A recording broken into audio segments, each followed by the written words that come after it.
des mineurs qui a été retoqué par le Conseil constitutionnel, ces jeunes, ils savent qu'en fait, ils ne risquent rien.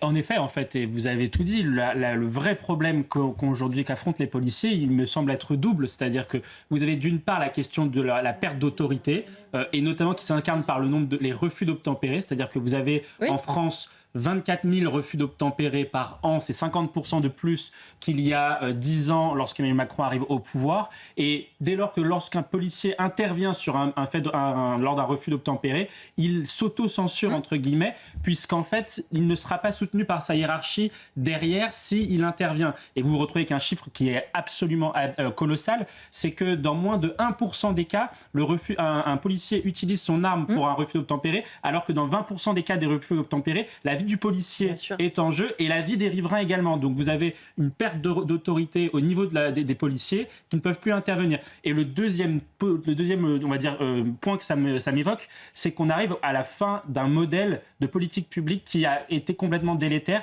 qui consiste en fait à expliquer et à excuser la délinquance par la pauvreté ou par l'absence d'éducation. On arrive à un système où aujourd'hui la France a tellement donné à ces jeunes dans les quartiers, a investi énormément sur le social. On a fait exploser les dépenses sociales. On les a tellement excusés. Et on les a tellement excusés. Et on arrive à un système aujourd'hui où finalement, comme le délinquant est excusé, il est dans une forme d'impunité où il peut récidiver, puisque à quoi bon ne pas récidiver, puisque au final, on va m'excuser et voire même je vais gagner un chèque en plus pour ma réinsertion, etc. C'est ça aujourd'hui le véritable problème. Et je pense que à travers le sujet que vous montrez, on arrive vraiment au bout de ce logiciel politique qu'il faut revoir absolument en 2027. Et pardonnez-moi, c'était juste scandaleux déjà que ça ait logiciel à eux, et effectivement, il est très déconnecté de la réalité. Il y a un principe marquant en politique publique, c'est si vous ne posez pas le bon constat et le bon diagnostic sur une situation, eh bien vous ne pourrez pas apporter les bonnes réponses. Et quel est le constat qu'il faut poser, me semble-t-il? Et normalement, ils ont tous les chiffres au ministère de l'Intérieur. On espère. Sinon, on peut les transmettre. Non, mais c'est qu'en fait, vous avez aujourd'hui dans notre pays 250 000 personnes qui vivent directement du trafic de drogue, selon l'OFDT. Vous avez en face de ça 250 000 forces de l'ordre en comptant policiers et gendarmes. Vous voyez déjà qu'il y a un ratio de 1 pour 1. Comment est-ce possible de gagner une guerre contre le narcotrafic, puisque il me semble quand même que les responsables politiques ont déclaré la guerre au narcotrafic, et il me semble que Laurent Nunez n'est jamais revenu sur les déclarations d'Emmanuel Macron, de Bruno Retailleau, etc., qui veulent mener la guerre contre le narcotrafic. Donc comment mener une guerre contre le narcotrafic si vous n'avez pas assez de ressources sur le terrain, notamment de ressources humaines, parce qu'aujourd'hui les policiers le disent, on est submergé. Et puis surtout, c'est que ce logiciel politique, pourquoi il est délétère, c'est parce qu'il conduit les policiers à interpeller un délinquant à 9h et le voir le soir même ou le midi même, parce qu'il a été relâché par la justice, parce que la justice soit n'est pas en capacité de faire son travail puisqu'elle manque de moyens, soit par doctrine, par laxisme, elle ne prononce pas les peines et elle n'exécute pas les peines qui doivent être encourues pour les types de délits. Donc vous arrivez à un système qui marche sur la tête, où aujourd'hui, vous vous mettez à la place d'un policier et des forces de l'ordre, c'est impossible de pouvoir bien accueillir ce type de déclaration, parce que oui, il y a des zones véritablement de non-droit, où l'état de droit finalement a entraîné une forme de zone de non-droit, parce qu'aujourd'hui vous avez impunité et récidive qui gouvernent certains quartiers. Vous avez eu raison de parler justement des forces de l'ordre qui peuvent être énervées par ces déclarations, mais que dès lors qu'on a un événement festif, dès lors qu'on a un événement sportif, il faut habituer les Français à des scènes sauvages. Et c'est là où on se dit, on marche sur la tête. Le Paris Saint-Germain, et c'est bien pour le club, a fait 2 fois le même parcours, c'est-à-dire arriver en finale de la Ligue des Champions à 2 années d'écart. En 2025, vous aviez 497 de mémoire interpellations, et c'était d'ailleurs rappelé, à l'époque, Laurent Nunez était, je crois, préfet de Paris, préfet de police de Paris. Et on se dit, mais entre l'année dernière et cette année, ils ont dû apprendre des erreurs, il a dû se passer des choses.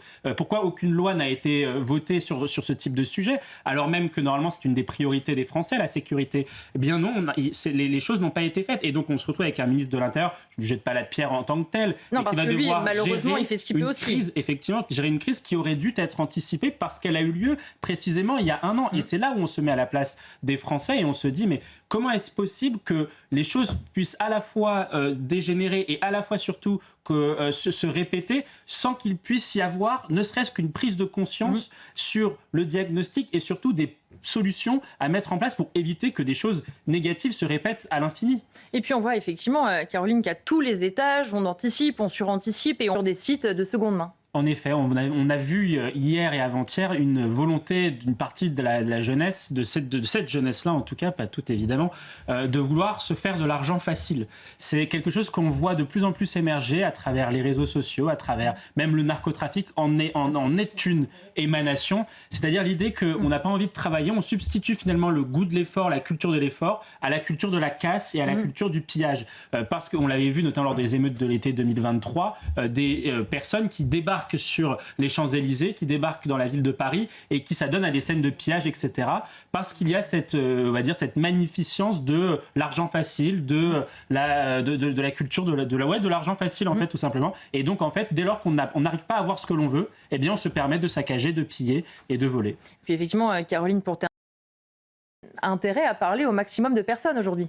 En effet, nous, on avait produit une étude un peu similaire il y a en début d'année sur quels étaient les facteurs de vote du Rassemblement national. Est-ce que c'est Marc RN, donc l'idée que c'est le Rassemblement national en tant que parti, qu'importe l'incarnation, qui, effectivement, comme tu l'as tout à fait dit, qui incarne le parti de l'opposition, et que c'est pour cela que les gens votent RN. Est-ce que c'est Marc Le Pen? Est-ce que c'est lié à la figure de Marine Le Pen et plus généralement au nom Le Pen, qui incarne l'antisystème, on va dire l'antisystème par rapport au monde mitterrando-chiracien?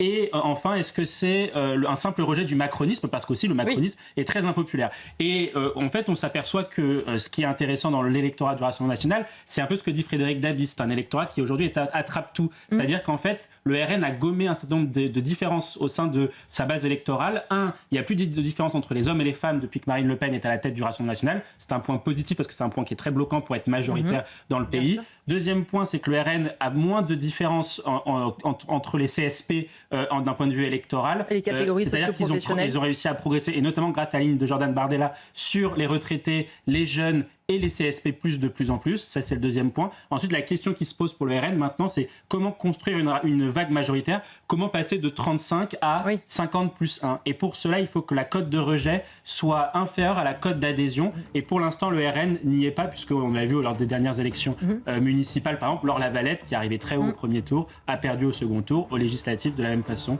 en 2024. Et effectivement, c'est une étude, je rappelle, de la Fondation